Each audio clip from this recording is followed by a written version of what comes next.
Salut les copains, allez, aujourd'hui je vous propose un unboxing d'une hélice chinoise de chez Sky-Hero que j'ai acheté directement en Chine. Mon objectif, écoutez, j'avais une hélice de chez Hyprops pour laquelle je suis super content, il n'y a pas de souci. Mais comme je partais faire des voyages à droite à gauche, que j'ai emmené mon paramoteur, j'avais déjà abîmé mon hélice. Mon objectif c'est d'avoir une hélice de rechange. Donc évidemment, un des critères qui a joué sur l'achat d'une hélice de rechange, c'est le prix. Et j'avais eu des bons échos sur les hélices chinoises de chez Sky-Hero qu'on va découvrir ensemble. Je ne l'ai pas encore ouverte. Alors vous l'avez bien compris, le critère premier pour moi, c'était le prix. Et le prix, il n'y a pas photo. Une hélice de chez Hyprops, c'est plus de 390 € hors frais de port. Ça vous fait une bipale à plus de 400 €. L'hélice chinoise, je l'ai payé 250 €, avec les frais de port. J'ai eu 8 € de frais de douane.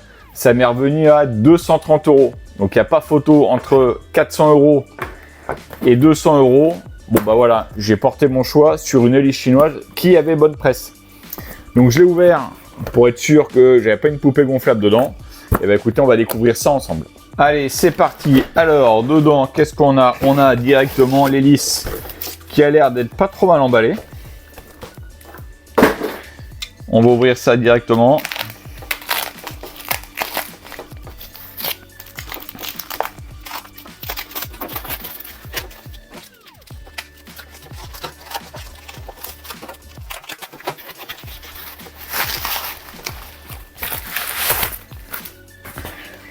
Donc l'hélice arrive, les deux pales arrivent dans des petits sacs de rangement, c'est pas très épais. Néanmoins, ça peut protéger des rayures et de la poussière.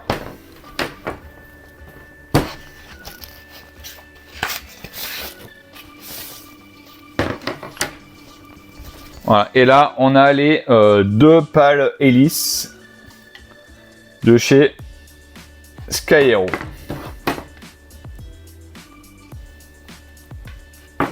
Écoutez, en première approche, ça a l'air vraiment pas mal. Ce qu'on va faire, on va commencer par comparer l'aspect général par rapport à la Hyprops.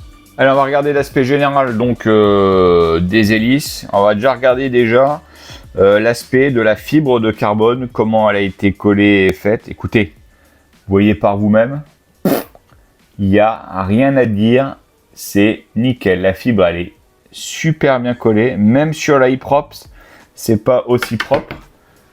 Si je regarde, même sur la Hyprops, j'ai des petits défauts de fibre. C'est léger, hein, c'est très léger, hein, en pinaille. Hein. Et je veux dire là, la finition, comme je le découvre, c'est vraiment pas mal. Ici, un tout petit peu, voilà, ça bouge un tout petit peu lors du collage. On pignole, hein, on pignole.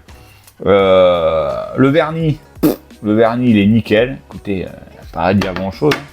Je regarde sur l'autre. Écoutez, il n'y a rien de particulier. Hein. Je regarde sur le bord d'attaque, on voit un petit peu, là, un tout petit peu de... Ouais, il n'y a rien, hein, si vous jugez par vous-même. Quasi rien, on voit la petite bande, là. Ça, à mon avis, c'est la bande qui sort du moule, là. Enfin, si on regarde, il n'y a que dalle, quoi. Si on regarde les bouts de pale, franchement, la finition, elle est nickel. Hein. Bord de fuite. Bord de fuite, et je vois rien du tout. Si on compare un peu le son là, écoutez, elles ont l'air d'être un peu uniformes. Hein, si on compare avec les Hyprops, c'est à peu près pareil. Sachant que pour info, l'intérieur d'une pale carbone, c'est comme ça. Donc je pense que c'est un sandwich avec une mousse qui doit être injectée dedans. Ok, bon, je vais pas les vérifier dans les nouvelles. Hein. Je vais attendre de la casser pour voir comment c'est. Si je regarde la flexibilité, bah écoutez, c'est hyper rigide. Écoutez, c'est d'être bien fini.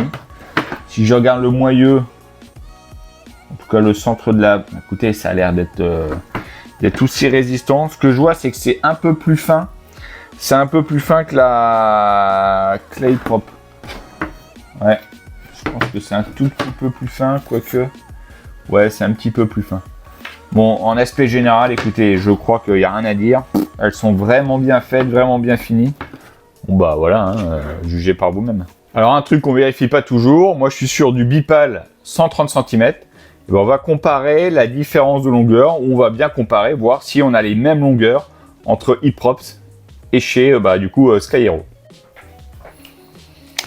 Donc là j'ai pris mon mètre, on va mesurer sur Hyprops. Eh bien, écoutez, je suis à 130 cm tout pile, ok, c'est pas mal, c'est un peu, c'est normal. Et chez Sky Hero, si je prends les bouts de pale, je suis à, écoutez, avec les pointes, je suis à 131 cm. Si je prends les débuts de pale, je suis à 130 cm. Donc j'ai un peu plus de longueur sur la chinoise, puisqu'en fait le bord, le bout de pale, il est pas droit, il est un petit peu penchant. Donc j'ai 131 cm de part et d'autre des deux pales. Donc comme je vous l'ai dit, je découvre en même temps cette hélice chinoise. Écoutez, pour l'instant, je suis plutôt agréablement surpris. Prochaine comparaison, on va comparer le poids. On va faire la différence de poids entre les hélices, les pales de chez Hyprops et les pales de chez Sky Hero. Alors on va commencer par une demi-pale de chez Hyprops. Donc chez Hyprops, 293 grammes. Si je prends une pale de chez Sky Hero, comme je vous l'ai dit, j'ai pas testé, 281 grammes. Bon, c'est à peu près équivalent, c'est quand même un petit peu plus léger. Je vais peser la deuxième. 282 grammes pour la deuxième. Alors que vous vous rappelez, quand j'avais réparé mon hélice Hyprops, donc là je suis sur la deuxième Hyprops, donc 293, 285. Bon, ce que je remarque déjà, c'est que le poids des deux demi-pales, il est identique à 1 ou 2 grammes près. Chez Hyprops, j'avais 7 grammes de différence. Donc déjà là-dessus, c'est pas mal. Il va falloir vérifier sur l'équilibrage. Mais en tout cas, en termes de poids, c'est un tout petit peu plus léger. On va considérer que c'est équivalent, hein. On n'est pas 5 grammes près, c'est à peu près équivalent. Mais en moins, en tout cas, les deux pales, a priori, elles ont le même poids. Donc elles doivent être sorties du même moule. Il faudra voir ce que ça vaut pour l'équilibrage. Pour l'instant, pour le poids, pas mal. Écoutez, agréablement surpris par les hélices chinoises, hein. Bon, je suis dans mon atelier là pour tester l'équilibrage statique de l'hélice chinoise. Bon les gars, je suis bluffé. À la précision près de mon système d'équilibrage d'hélice, c'est comme ça que j'équilibre mes hélices lorsque je les casse ou je les répare, etc. ou lorsque je reçois les pales. Là, l'hélice est parfaitement équilibrée.